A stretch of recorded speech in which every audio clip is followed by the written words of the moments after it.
Well, in churches, temples and mosques, they preach about the dangers of sin and the rewards of keeping to the path of righteousness. But not all religious people are good, not all good people are religious. There have been many humanitarians and philanthropists who are agnostic or atheist, from the philosophers, the aforementioned David Hume and John Stuart Mill, to Microsoft's Bill Gates. The list is long. Do we need religion to create a moral society? Dr. Stephen Lowe, do we need... Stephen Law, I do beg your pardon. Do we need religion to create a moral society? That's the question. Yeah, I don't believe so, no.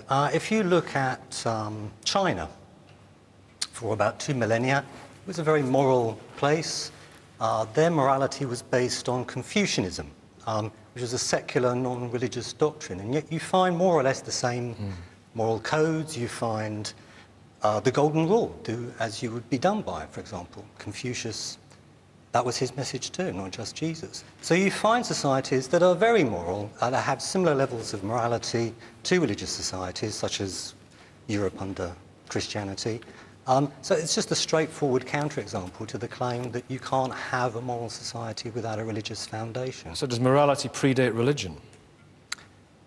I don't know, you'll have to ask a scientist, an evolutionary. I think they both clearly have deep roots in our history, and to some extent it looks as if there's a genetic component perhaps to both of those tendencies that we have to be moral and to lean towards religion. To be pattern seekers, yes.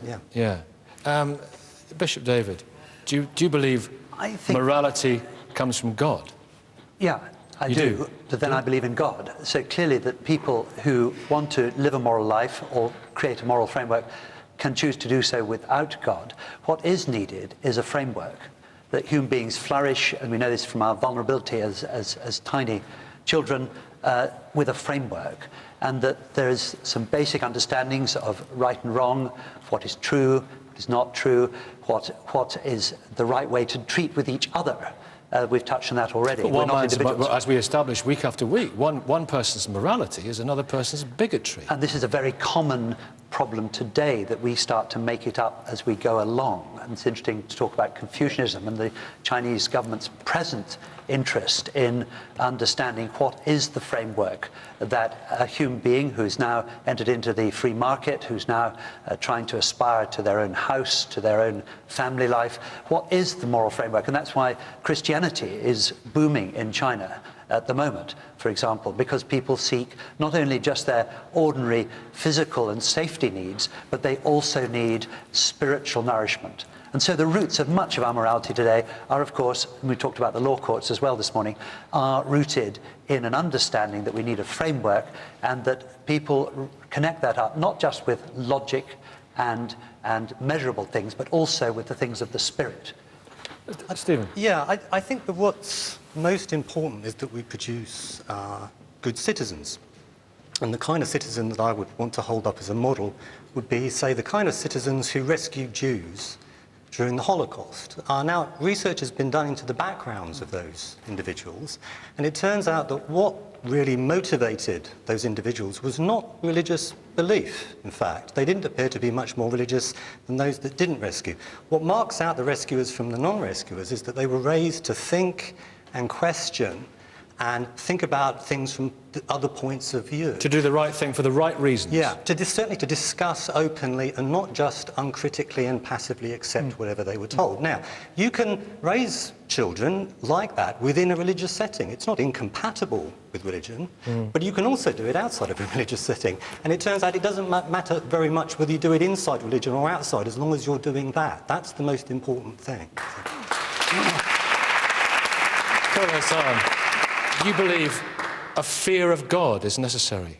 Not necessarily. I mean, I actually agree with Stephen that you used the word genetic. Maybe there's a genetic component that we believe as Muslims that God has actually created human beings with moral understanding within them. So we know certain things are not right, certain things are wrong. So we do have that moral compass within us that we are born with.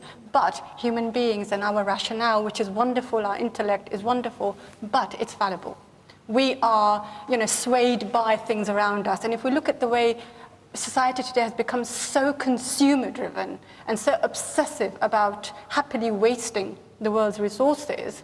And, you know, there was a time when our intellect told us it's perfectly okay for a white person to treat a black person as inferior because a black person is inferior. And that was our intellect, that we can treat a woman... Slavery wasn't a monopoly of white people, though. There's been slavery since time immemorial. The point is about intellect. Yeah, That the intellect told us it's perfectly acceptable to treat women as slavery is mentioned in the Quran, it's mentioned in the Bible. It's not just mentioned, it is overtly allowed within these texts. So it's not certainly within the Bible. So, and that's another part of the Old Testament that somehow gets revised so that we can ignore that whilst paying attention to Leviticus 20. The reality is that I'm not suggesting that we don't owe some debt to, especially Abrahamic religions, for disseminating some very general ideas of what I think are basic humanist principles, and making people who perhaps would not otherwise have obeyed them, obey them. But the fact is now, if we're saying, do we need religion now to be a moral society? I think that would suggest that we are somehow regressive creatures, that we are, instead of evolving, we're going backwards. No, we do not need that. We are going backwards. Michael? We are going backwards. Look at society. Look at our youngsters. I would need something more specific. Do you want me to give you specifics, do you? Yes.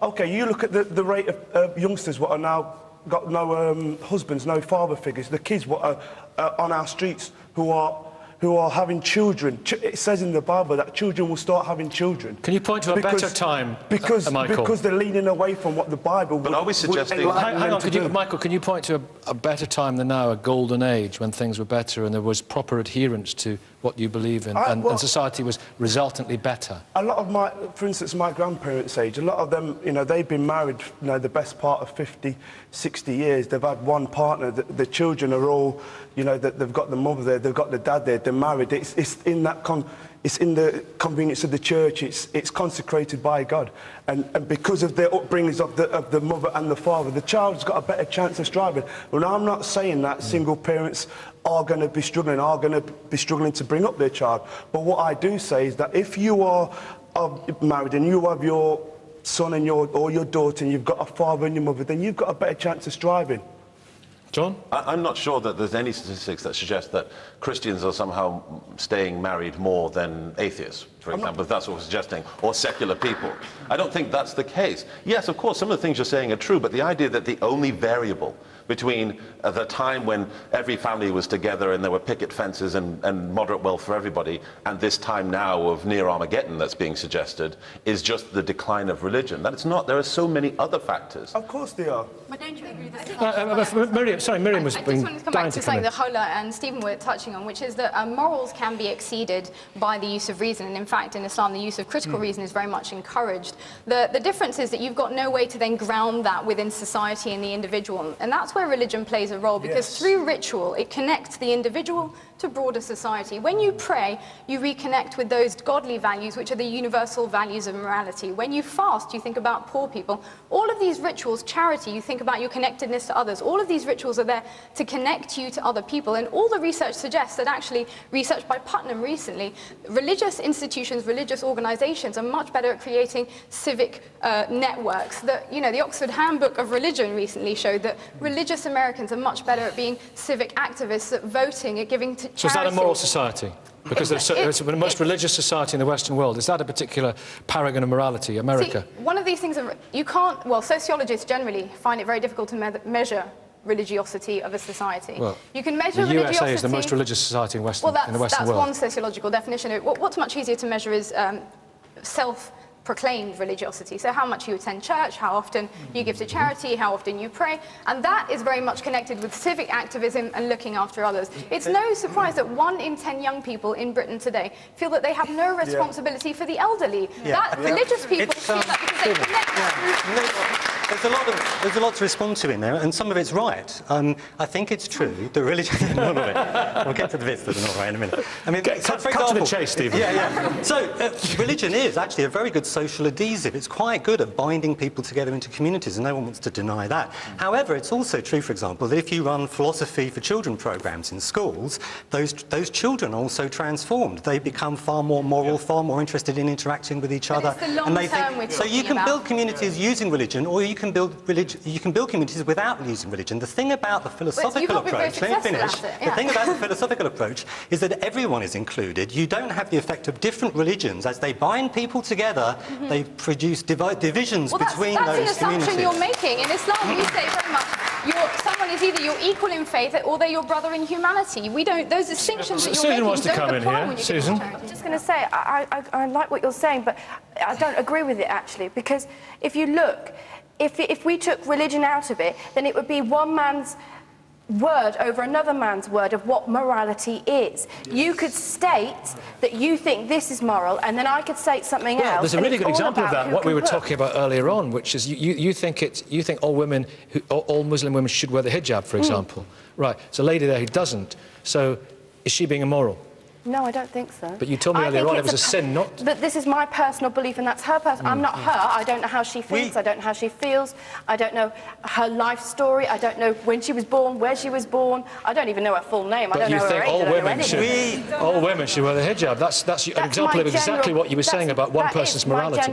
But I also believe that women who have some disability that can't wear the hijab shouldn't wear the hijab. And I think there are plenty of reasons why that should be. I mean, this is my personal belief that I don't believe in enforcing it on anybody. And that's the point. That's where we get back to it. Most religions are actually involved in civic networks in which they're helping to feed the poor, look after the elderly. They're buttressing where the state is actually failing us, and without them, we'd be a lot poorer. They're also massively involved in politics, in which case they also do things like try and prevent gay people from adopting, trying to stop them from having codified relationships, etc., etc. So it's not just this benign activity. Anthony? The question is slightly flawed in that... Oh, sorry about that. I agree with you. Because, does religion bring a more moral society? Well, even if it does, do we always want to have a more moral society if you're then condemning people you consider to be immoral to be out of society? In other words, one person's definition of morality is another person's immorality. In other words, that's true whether it's religious during the or not. Crusades, the Crusades for morality persecuted, killed lots of people who were deemed to be immoral. In a born-again Christian sense, homosexuality is immoral. In my view, some of the most moral people I've ever met in my life have been homosexuals. I'm not saying I've got a problem. Well, let's not go back to that. We've kind of been there. But there is a point. I mean, Kola, you can address this one. There's a point that we look at the history of religion, and it is drenched in blood, and it's drenched in humanity. The Middle East is all about ancient religious claims to a strip of land. It's all about politics, it's all about gas, it's about oil. And Stalin and Mao... It's funny. Yes, it is. Stalin and Mao were not religious people. So it's nothing to do with religion. John It is fair to say that there is a tremendous amount of politics, but what's amazing to me is that on the one hand, religion is this powerful, amazing entity, and on the other hand, the moment anything bad happens within it, that's politics. No, you have to take some responsibility. You asked before, what's the difference between a moral structure that has God at the top of it and one that doesn't? The difference is when God is your superego, when God is that person on your shoulder backing you up with everything you say, all of a sudden your words have double, maybe more, the impact. Well, actually, yours supposed to cultivate humility. Bishop David. John, as usual, has a much greater insight into the Almighty than perhaps I do. But I would not say much I haven't seen you play basketball. Bigger relationship. No, I prefer rugby. But the main thing about this agenda is that human beings need to live together in harmony. They need to see creative flourishing, whoever they are, whatever their background, colour, creed. And at the same time, we need to allow for the flourishing of that extraordinary thing in human beings which seeks the other, which seeks the numinous. The description of love, for example, is extremely difficult to measure, but raises the spirit. Christians find that love in the person of Jesus, face to face, and also in the ability to sort things out when things go wrong. We've mentioned all sorts of negative things today. That is one of the basic experiences of human beings, and therefore the ability to be forgiven and to know you're forgiven, to know that you can forgive in order to pick up and move on, is at the heart of many people's religious practice. What about those people who are, you know, unarguably wonderful people, altruistic people, but do it not because there is a creator or they believe there is a creator, but do it just because they think it's the right thing to do? I say praise the Lord, and but they don't. No, they don't say praise the Lord. Therefore, an understanding, a Christian understanding of God, is as we say, is big enough to encompass the whole those people too. cosmos. Stephen, you want to final word? Yeah, I think that each one of us ultimately has the responsibility for making our own moral decisions, and we need the inner resources to fall back on to make those kind of decisions. And religion can help us. And I have no problem with religion whatsoever in terms of providing guidance, but you need to reflect on it and ultimately make your own decision. You should not treat your religion as a moral compass that you must always follow blindly and unthinkingly. Moral compass, I haven't heard that word for a couple of years. Thank you all very much indeed. Thank you. Next week we're in Bury. Thank you so much for watching. For now, it's goodbye from everybody here at King Edward VI Handler School in Birmingham. Have a great Sunday and goodbye.